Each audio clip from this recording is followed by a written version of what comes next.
Luton is basking in red-hot sunshine. And here on the Rep Pod, we're about to catch fire. Because joining me and two Goaty brothers this morning is arguably the most famous guest we've had to date. Is the maestro of mid-morning radio, king of transfer deadline day. You had a red nap in his car. He brought you the world famous yellow tie, and it's fresh off the mammoth radio show that I am a huge fan of this morning, keeping Messrs Keown and Jordan separated. I cannot be any more excited to welcome onto the air, this is a dream come true for me, Mr. Jim White. Thank you, mate. Thank you for taking time out and joining us this morning. It's unreal. Wayne, thank you very much indeed for having me. I've got to say, I've never had an introduction like that. And it's one that I'm going to have to live up to. So Wayne and Martin, I'm delighted to be with you guys. And I love the yellow ties. Seriously, fantastic. Send me the bills. Well done for that. Beautiful touch. It's hard on it, isn't it, Wayne? Yeah, listen, this was Martin's idea, actually. I'll give Martin all the credit for this. And we all raced to Amazon to get them ordered and get them here in time. Thank God for Prime. So we've got them on. I weren't wearing a shirt, though, because, oh, man, it's hot today. So we've got loads. I know we're going to try and cram as much into this as we can, because it really is going to be interesting to get your take on a lot of things. Martin's going to start. Obviously, he's got some really important things. He's been on your show before, and he's got some really important things he wants to get out here. And so, Martin, over to you. Take it away. Let's start with your really important things that you want to get out there. No, thanks, mate. And again, it is, you've got lots of man love going on here, Jim. So I have to be prepared for it. This is great. Wayne, thank you for that again.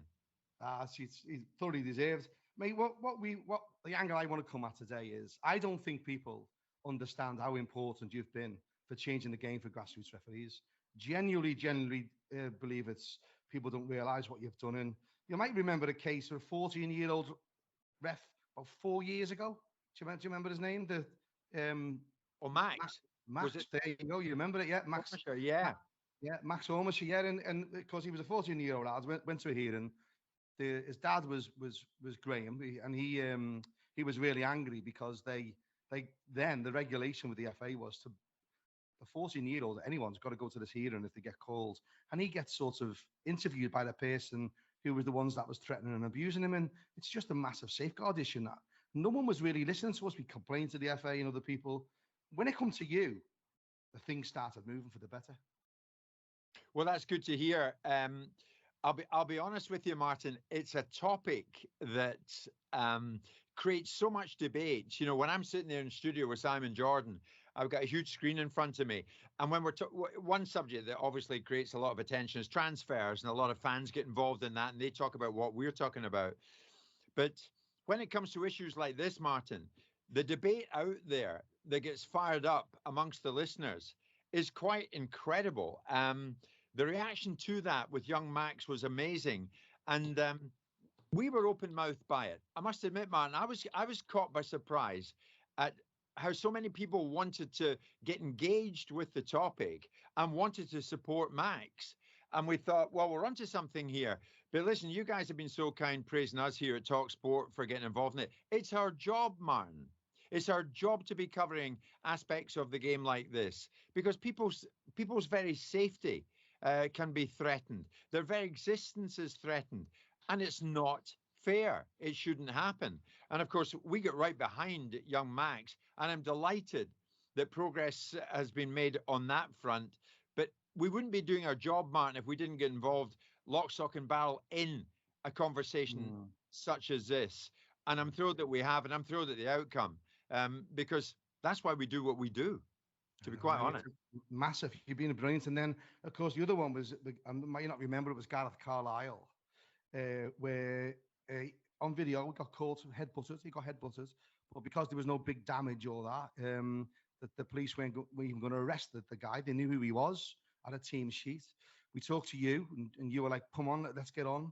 The guys who do all the website for you put the video on the website, and they weren't listening to this guy. He was on his own. Then you got involved. You put it on your show, and within 24 hours of being on your show, they'd arrested someone who ended up getting charged and found guilty of assault. Would never have happened without you, Jim. Well, again, Martin, I'm delighted about that. It goes without saying, and the two boys, the two Waynes will probably endorse this. When Simon lends support to something as well, Martin, people tend to tune in, and they think, okay, well, Simon Jordan's backing it, I'll back it. And of course, we gave it our wholehearted support, because how could we not? How could we not? And again, when it comes to the only right and fair conclusion, Martin, was the one you just described, because an injustice was being seen to be done. And, somebody had become the victim of something that they did not deserve in any shape or form to become a victim of. So that's why we got involved. That's why we put it in the public domain. And those little edited bits that go out later on in the day on Talksport, it's quite incredible the number of hits and the number of views that these things can get. Even after we go off air at 1 o'clock, the conversation still goes on. We're live on YouTube and Facebook every day, and people talk about what we're talking about. And there's no end of things that we can do in this area, Martin. You never know. I might be talking to you three good guys today at the very inception of something.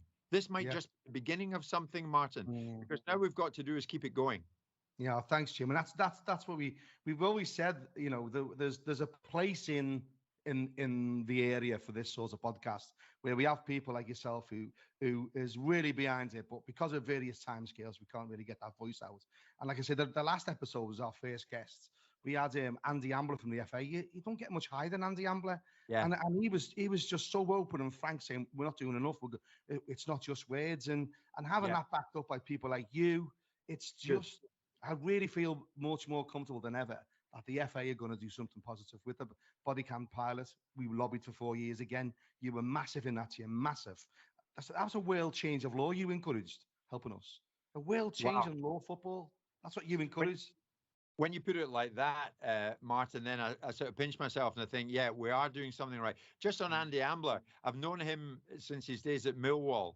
And I used to interview Andy, as you might imagine, at some pretty uncomfortable moments in Millwall's history.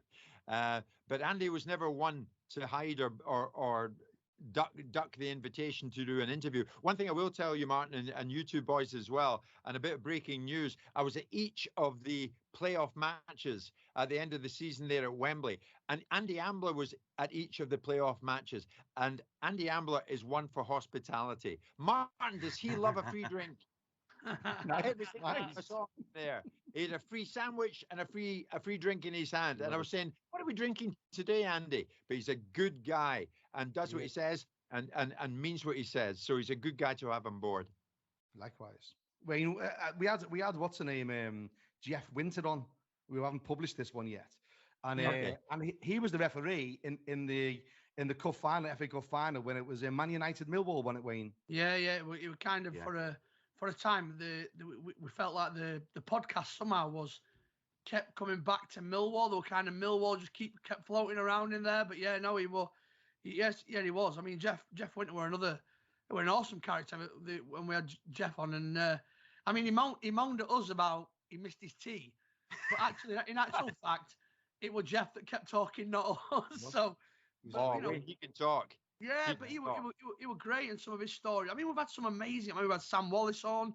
We had Peter Walton on Friday before, obviously the Champions League final on Saturday. So it's been a massive start for us. Massive start with some big guests.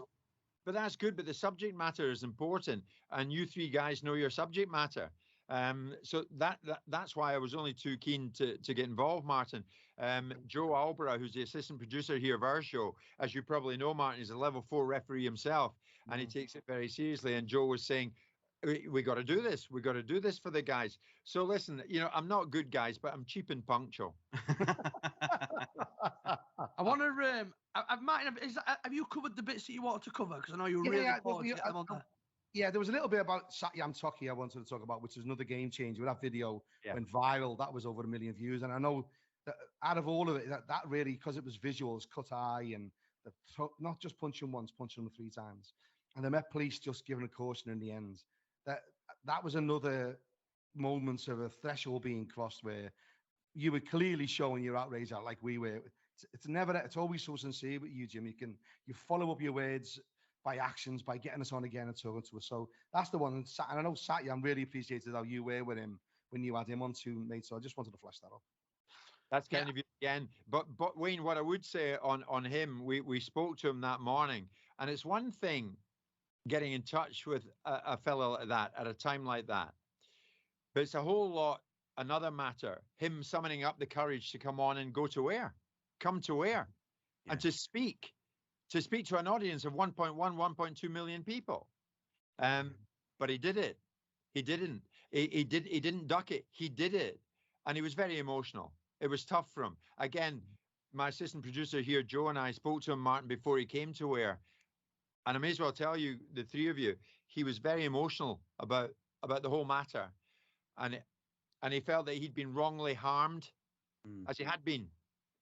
And we were only too pleased that he summoned up the courage and had the bottle to come to air and spoke about it. And of course, I think that set an example that many hopefully will follow should they need to do so, Wayne. I mean, for me, Wayne, do you mind if I butt in? No, yeah, go on. Both me and Wayne are referees at grassroots level. I'm very interested in your choice of duvet cover behind you. That's a beautiful. It's really nice. Oh, it's a Dunelm. OnlyFans scene, that is. OnlyFans. We're both me and Wayne are referees at grassroots level, and we don't charge. We do it for the love of the reffing. And it's, a lot of people can say, why the hell do you even bother with the flack that you get? But it's support. Support like, what we get from Martin, and on shows like you where, you're voicing, look after, protect and respect the refs. It's fantastic. So, from a grassroots ref point of view, for your support and everything, I've just got to say thanks as well. No, I mean, Wayne, again, I would say that this is part of what we do. This is part of honouring our obligation to jump in and get involved in a topic when we think fit. And my goodness, of course, how could we not think not to get involved in this? The two Waynes, can I ask you, why do you do what you do? Because I've often said to referee Joe here, you're a level 4 referee, and it's a lot of his time and a lot of his effort and his commitment. But he does it, and he seems to love it. Why do you guys do it? Well, the story behind us, it might be love. It's not. It didn't start as love. It started because I set up a club, basically. My son plays for a team. I managed it. We had a bit of a poor experience and another club, and I was like, I'm a bit fed up. And me and my wife decided, well, let's set up his own club. So we did that 2 years ago with one team. We've now going to have 10 teams this year going into this next season in 2 years. So it's all junior football, ranges from under 7s to under 15s. We're trying to get one in every age group, really, and then enter girls football. And it was like, well, we need refs. We've got to have refs. So like, all right, I don't mind doing it. So I went to do it, learned how to be a ref, and then Wayne came on board with his team, got him involved, persuaded him to be a ref, and then we've got others. And because of the club being brand new, and what we try to do is give more than what we actually receive. So in terms of what we charge for a club per child, let's say it's really, really low. But I want to give them everything. I want to give them the best grassroots experience I can. So they've got home kit, away kit, training kit, all the equipment. Super. All this for less than £10 a month. It's £100 for the year for the subs. So on top of that, we have to do a lot of fundraising because we get nothing back, nothing. I often hear about the pyramid and how it doesn't trickle down. It really doesn't. There's not. I don't feel any of it as a chairman of a junior football club. So then we have to raise money. So we've got 10 teams. We've got 4 refs, me, Wayne, 2 other adults, and none of us take any money out of it. And the reason why I'm here and we've got Martin here and Wayne here is because I've just finished doing 3 years at uni doing a film and TV production course.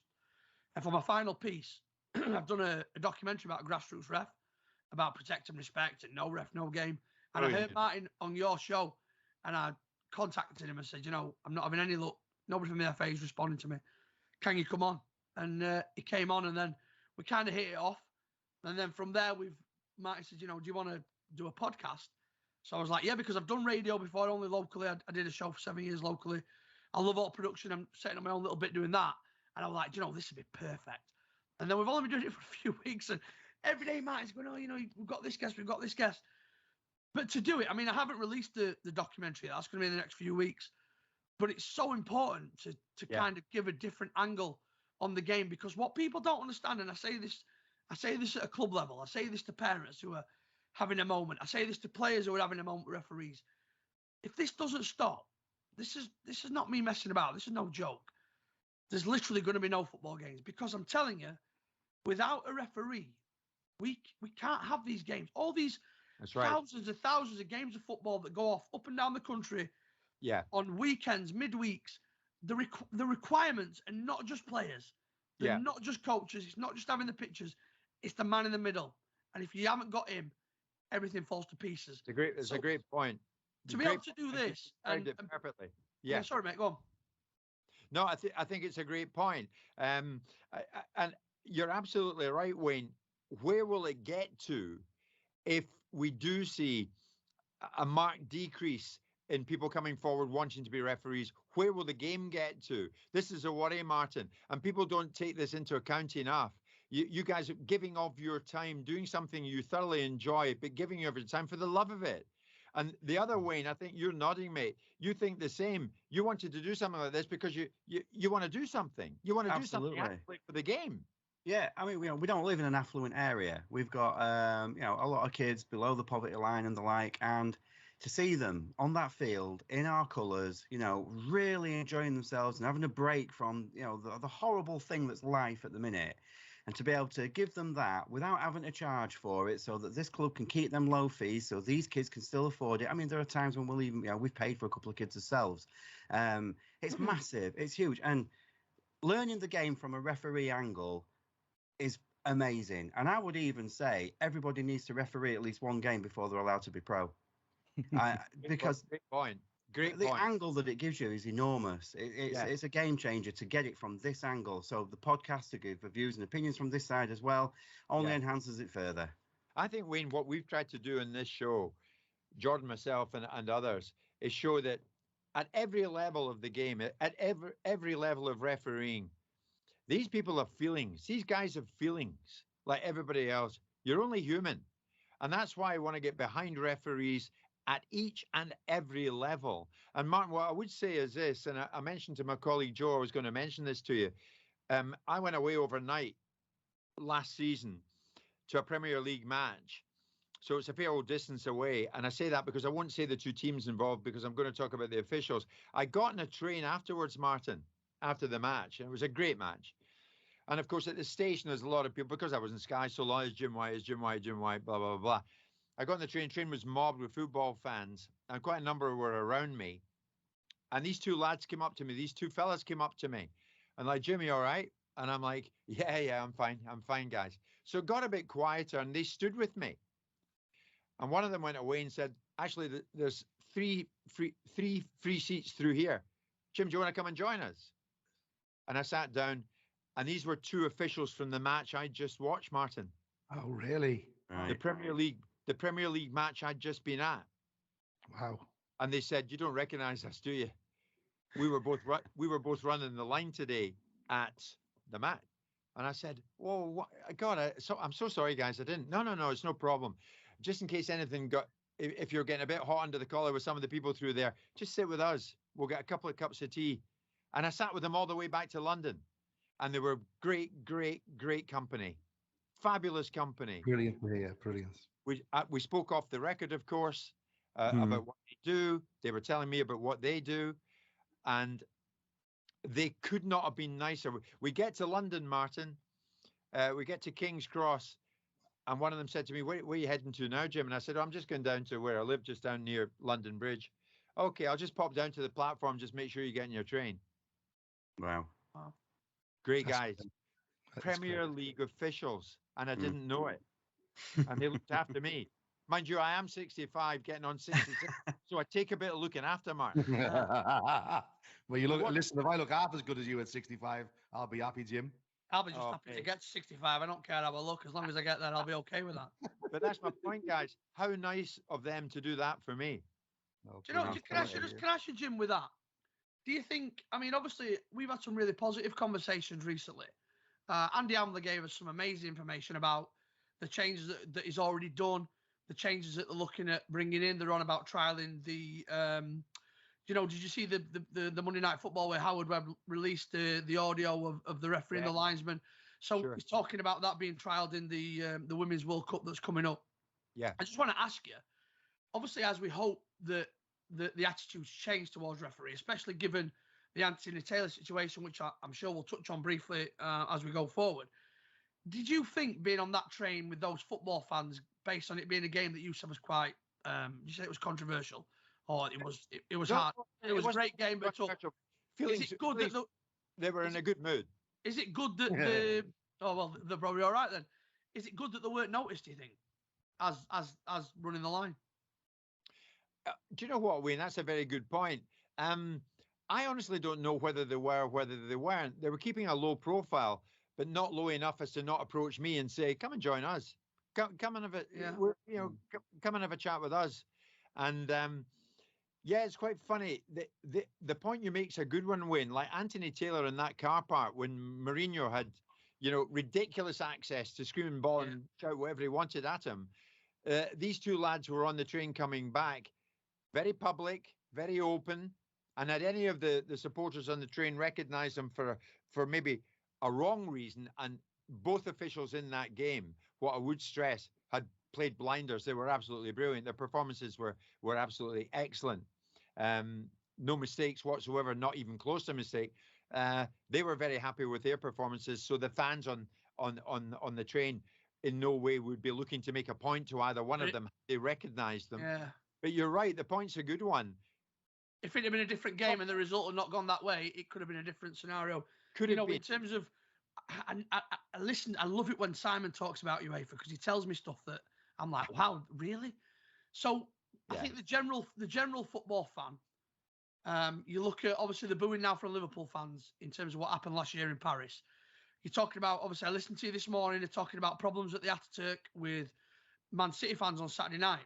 Yeah, we could go on and on and on about UEFA, and obviously the good stuff we're hearing in terms of what Andy Amler said, and I know obviously UEFA is its own kind of itself, and my worry is does it take on board a lot of what's being thrown at it, or is it just put it aside? And the reason why I ask you that is because we talked on here a little bit about Anthony Taylor and saying anybody with a little bit of common sense would have known, given how bad that game. I watched that game. I have never in my life seen a final or any game of football where I don't even know how many coaches were booked in there, and it was ridiculous. Yeah. Put him in that position for one. But I wanted to tie this into, I thought it was really interesting this morning when I heard about Manchester City fans' experience at the Champions League final, because this is nothing new at the Ataturk. I went there in 2007 to watch Liverpool in the Champions League final against Athens.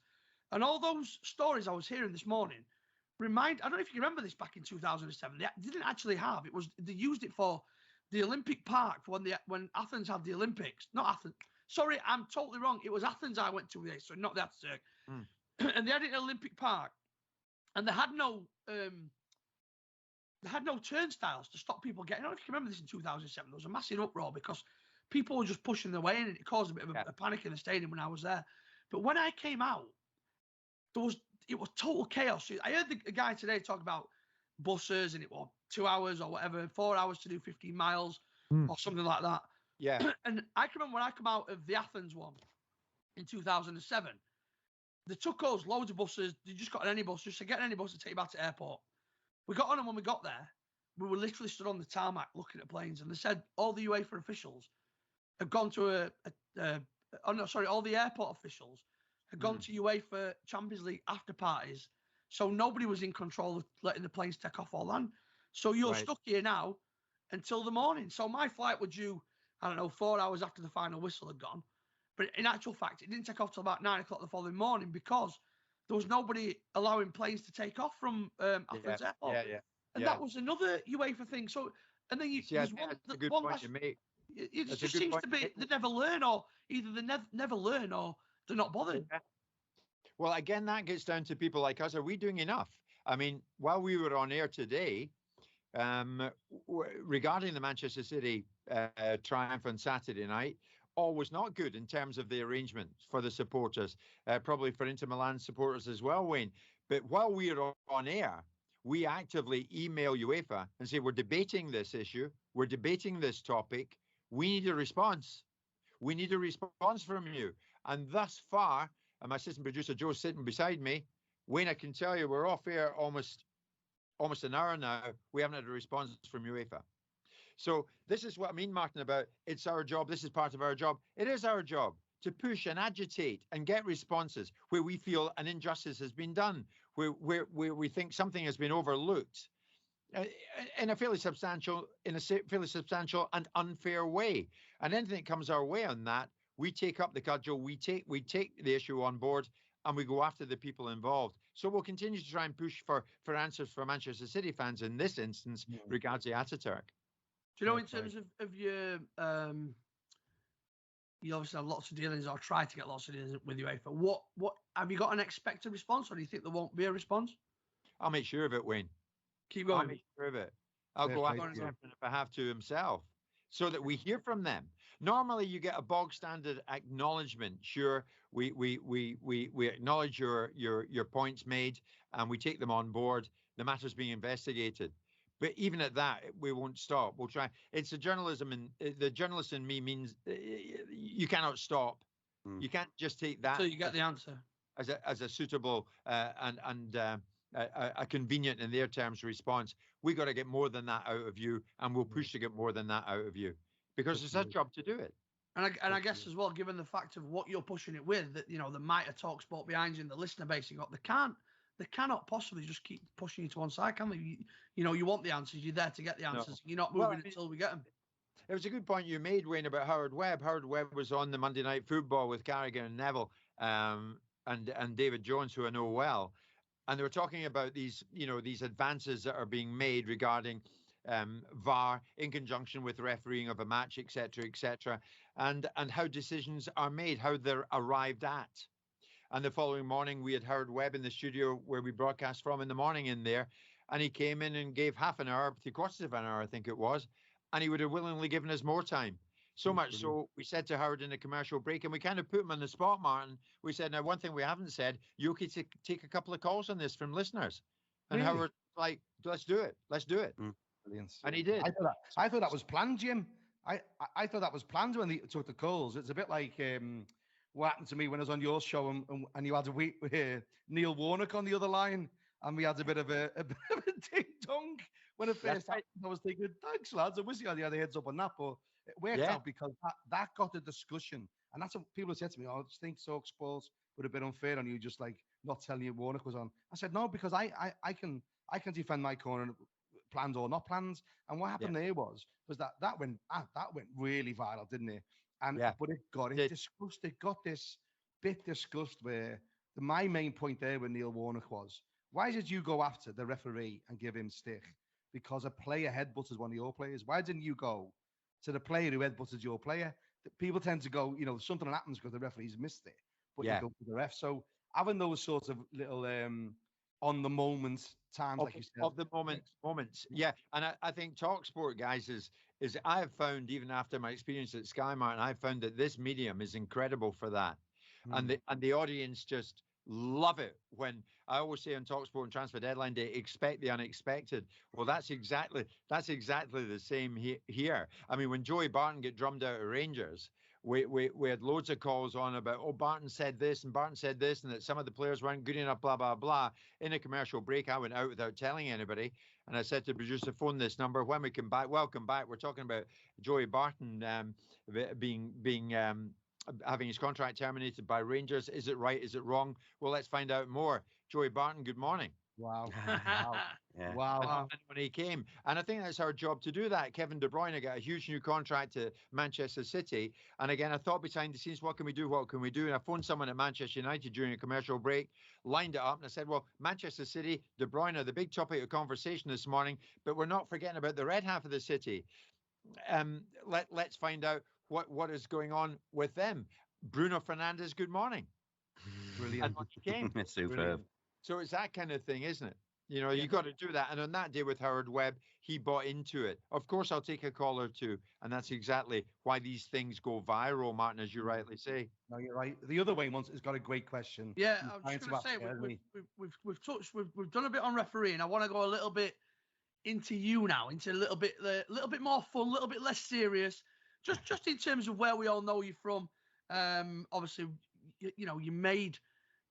Was it a transfer deadline day before you started wearing yellow ties? I'm not so sure. But I don't think it was one worth remembering. Yeah, Little Wayne has got a little bit of a question. Yeah, it was pop your way.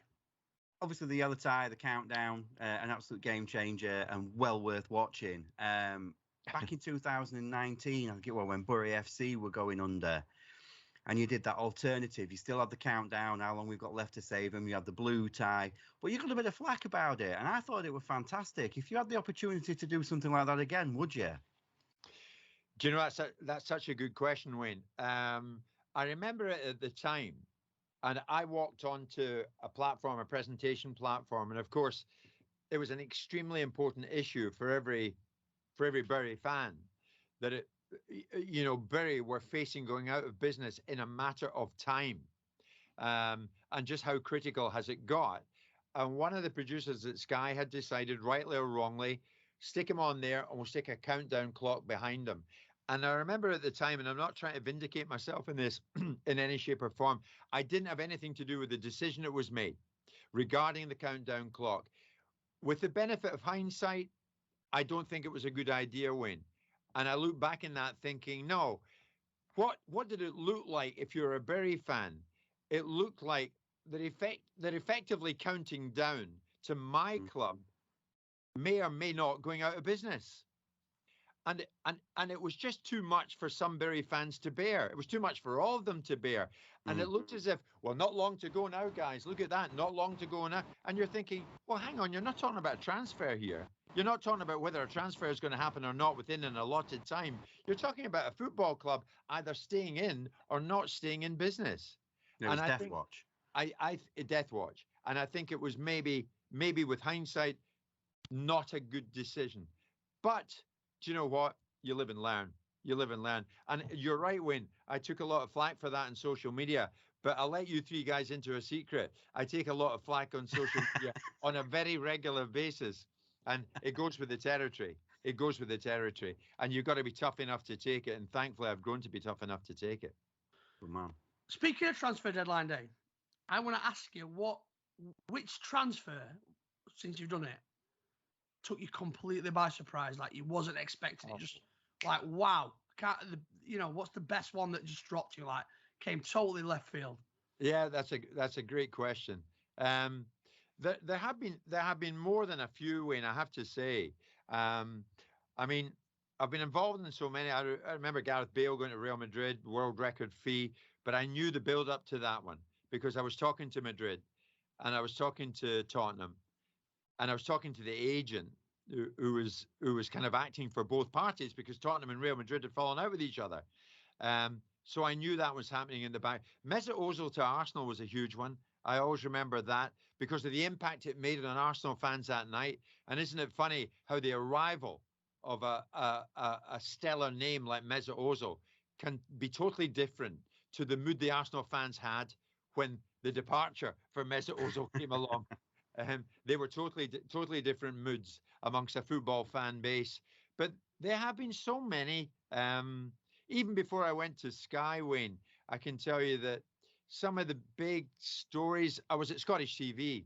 You might not know I'm Scottish with an accent like this. And I was at Scottish TV and I'd done a documentary on Graham Souness, who was playing for Sampdoria at that time in Italy. And I'm sure Graham will be all right about me telling you guys this. No doubt people will pick up on it. But Graham Souness and I kept in touch, Martin, when I came back to Scotland after that. And Souness was playing for Sampdoria and blah, blah, blah. And then one Friday night, Graham and I kept in touch. And I got a phone call from Souness. And he said, listen, what are you doing on Monday? And I said, what'd you ask? He said, I'm coming over to Glasgow. I'm coming over. It's a big charity event. I'm like, yeah. He said, be at the airport. You should be at the airport to meet me. I'm like, really? Yeah, well, okay, yeah, I can do that. He said, look, let's cut to the chase. You're talking to the new player manager of Glasgow Rangers. Oh, wow. Wow. It's like, and my reaction was exactly like yours. Wow. I'm like, what? So I turned up at the airport on the Monday night, but I turned up with a camera crew because it was too good to let go. Yeah. I think that story then made me realize if you can get information and you can get it out there first and fastest, then you're doing something right. And deadline day came along and it proved to be incredible. I mean, honestly, going into Sky, I had guys at sets of traffic lights hanging out vans going, "Where's your yellow tie?" Sir Alex Ferguson, time he used to meet me in later years, Sir Alex, I would say to Sir Alex, "How are you?" And he would say to me, "I'm fine. Where's your yellow tie?" And it became something like iconic. And I still feel so privileged having been involved, Martin, in so many of them. It was a great thrill, Wayne, to be there, and you think you're getting it through your earpiece, and you're about to tell millions of people what you know, and only you know it. And yeah, it was massive. I mean, I can remember the time you even got Premier League footballers tweeting and, screenshotting you and watching it and waiting for big news. I mean, it literally were like front and center of everything on that day. And everybody was interested. It was just amazing, really. It gets to fever pitch. It absolutely gets to fever. Having said that, Wayne, I mean, may as well admit it. There were some deadline days that were not as brilliant and buoyant, as active as others. I mean, I can remember saying to a huge studio in front of me and a massive number of people in my earpiece, I said, and we are getting a bit of breaking news, incidentally. Stick with me, a short break. We're back after this. And they were saying to me, what's the breaking news? And I'm like, I don't know. I'm just keeping it going.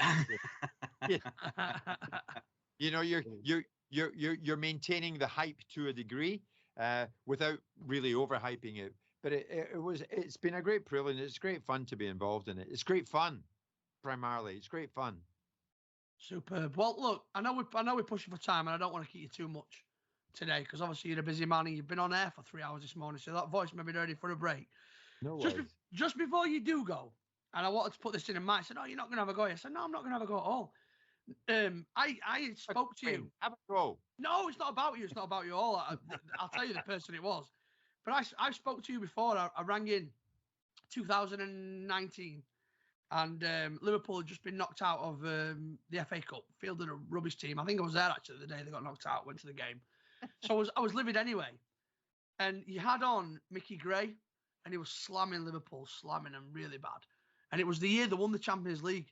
And it was saying, they're out of the FA Cup, they're never going to win the league, even though they were going toe-to-toe that year with City.